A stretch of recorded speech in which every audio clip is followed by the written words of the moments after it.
गणेश नेताम, सहायक प्राध्यापक शासकीय डॉक्टर बाबा साहेब भीमराव अंबेडकर स्नातकोत्तर महाविद्यालय डोंगरगांव। आज हम एमए समाजशास्त्र चतुर्थ सेमेस्टर के पेपर सेकंड तुलनात्मक समाजशास्त्र के अंतर्गत यूनिट 4 का देशीकरण को पढ़ेंगे।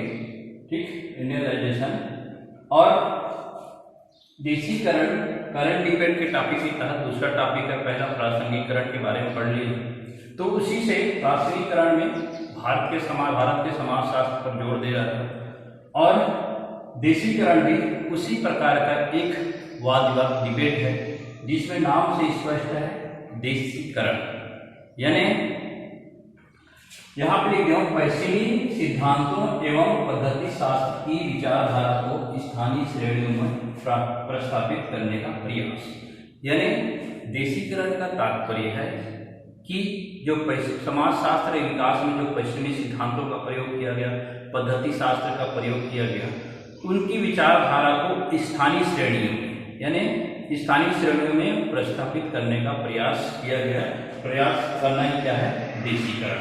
और ये आप ही समझोगे, जहाँ पे समाजशास्त्र का विकास ज़्यादा साल नहीं हुआ, भारत में भी समाजशास्त्र का विकास आज़ादी के बाद बहुत गति प्रदान की और आज देखोगे देश के सभी विश्वविद्यालयों में समाजशास्त्र पढ़ाया जाता है। तो जहाँ पे समाजशास्त्र का विकास हुआ, देरी से हुआ, वहाँ देशीकरण का प्रयोग होने लगा। किसके लिए देशीकरण का प्रयोग होने लगा? देशीकरण प्रयोग हुआ और समय समय पर देशीकरण प्रयोग के साथ साथ अध्ययन, अध्यापन, अनुसंधान में भी देशीकरण प्रयोग होने लगा। यानी जहाँ पे समाजशास्त्र का विकास, बहुत समाज विज्ञानों का विकास लेट से हुआ, तो वहाँ पे लेट होने के कारण विभिन्न पाठ्यक्रमों में जैसे अध्यापन में, अध्ययन में और अनुसंधान में देशीकरण की पद्धति अपनाने की बात हुई और अपनाई गई, लेकिन देशीकरण पद्धति उतना प्रासंगिक नहीं। आगे देखते हैं कि देशीकरण ये आया कैसे और इनके आने का रीजन क्या है। मैं यहाँ पे लिख गया हूँ, एशिया और यूरोप समाज में देशीकरण की जारी थी।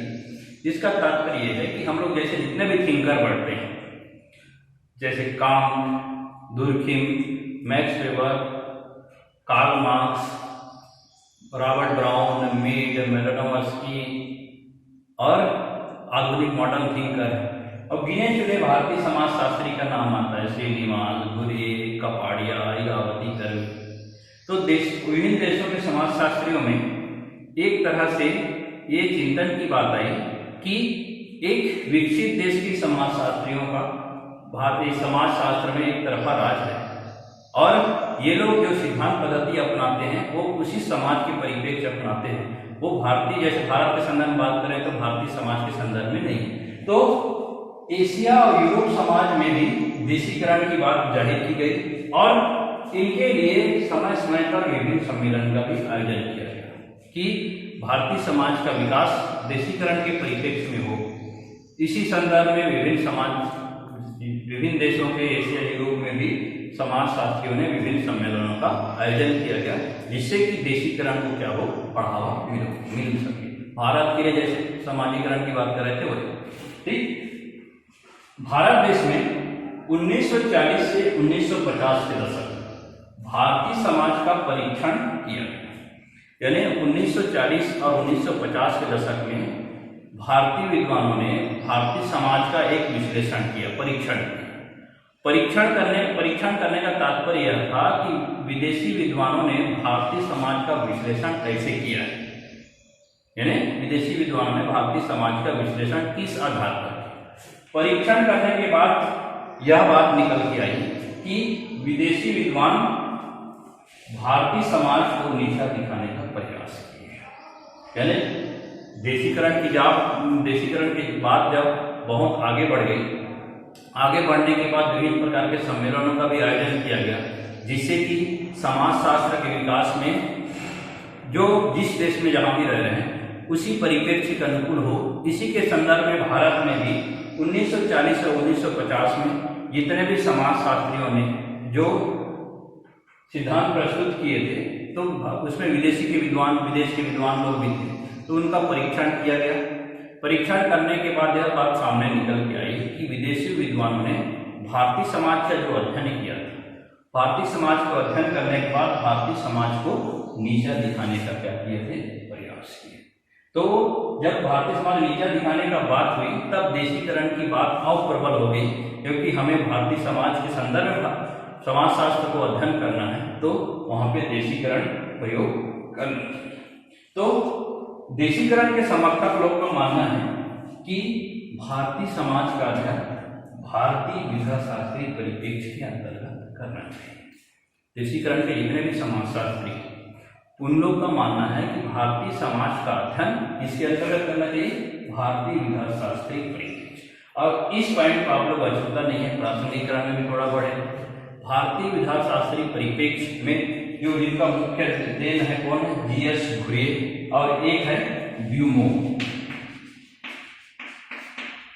ड्यूमो भी है, जिन्होंने अपन अध्ययन पद्धति में भारतीय विधा शास्त्रीय परिप्रेक्ष्य को अपनाया। घुरिये ने इस भारतीय विधा शास्त्रीय परिप्रेक्ष्य के अंतर्गत अनेकों किताब लिखी। तो देखते हैं विधा शास्त्रीय परिप्रेक्ष्य है क्या। भारतीय विधा शास्त्रीय परिप्रेक्ष्य वह परिप्रेक्ष्य है जो भारतीय समाज के अध्ययन के लिए, यानी भारतीय समाज को समझना है, भारतीय समाज को जानना है, उनका अध्ययन करना है, तो भारतीय समाज का अध्ययन करने के लिए महाकाव्यों, ग्रंथों, धार्मिक पुराणों, इसी आधार पर भारतीय समाज को समझा जा सकता है। भारतीय समाज में जो ग्रंथ महाकाव्य, ठीक, इसी आधार पर भारतीय समाज को समझा जा सकता है। यानी भारतीय समाज को समझने के लिए प्राचीन महाकाव्यों और ग्रंथों की बात करता है भारतीय विधा शास्त्र परिप्रेक्ष्य, इसी आधार पर भारतीय समाज का अध्ययन किया जा सकता है। और इसी परिप्रेक्ष्य को अपनाने वाले जो समाजशास्त्री हैं, जो भारत के प्रथम जीएस घुरिये, इन्होंने भारतीय विधा शास्त्रीय परिप्रेक्ष्य के आधार पर भारतीय समाज का क्या किया है, अध्ययन किया है। उनमें से जीएस घुरिये का सब लोग जानते, सबसे जाति व्यवस्था का अध्ययन, इन्होंने जाति के विशेष 6 विशेषताएं बताई है। जाति जन्म पर आधारित होता है, इनमें खान पान रवाज संबंधी प्रतिबंध होते हैं, जन्म आधार पर इनका व्यवसाय होता है, ठीक, और इनका सार्वजनिक स्थानों पर प्रतिबंध रहता है, जैसे मंदिर में, और विवाह संबंधित अनेक प्रतिबंध रहते हैं। तो जाति के संबंध में इन्होंने पूरे विशेषताएं बताई। और जाति में खंडात्मक विभाजन संस्करण पाया जाता है, ठीक, और इसी प्रकार इन्होंने नातेदारी व्यवस्था का भी अध्ययन किया है, सभ्यता का भी अध्ययन किया, शेड्यूल ट्राइब का अध्ययन किया, वर्ग व्यवस्था का अध्ययन किया। यानी जीएस घुरिये ने विधा शास्त्रीय परिप्रेक्ष्य के तहत ये सारे जाति व्यवस्था, नातेदारी, सभ्यता, शेड्यूल ट्राइब, वर्ग व्यवस्था सभी का अध्ययन किया। उसके बाद ड्यूमो, ये विदेशी विद्वान है, लेकिन इन्होंने भी भारतीय समाज का अध्ययन करने के लिए विधा शास्त्रीय परिप्रेक्ष्य को अपनाए। और जाति व्यवस्था में सब लोग जानते हैं ड्यूमो का पवित्र और अपवित्र आधार पर जाति व्यवस्था का उनका अध्ययन किया है।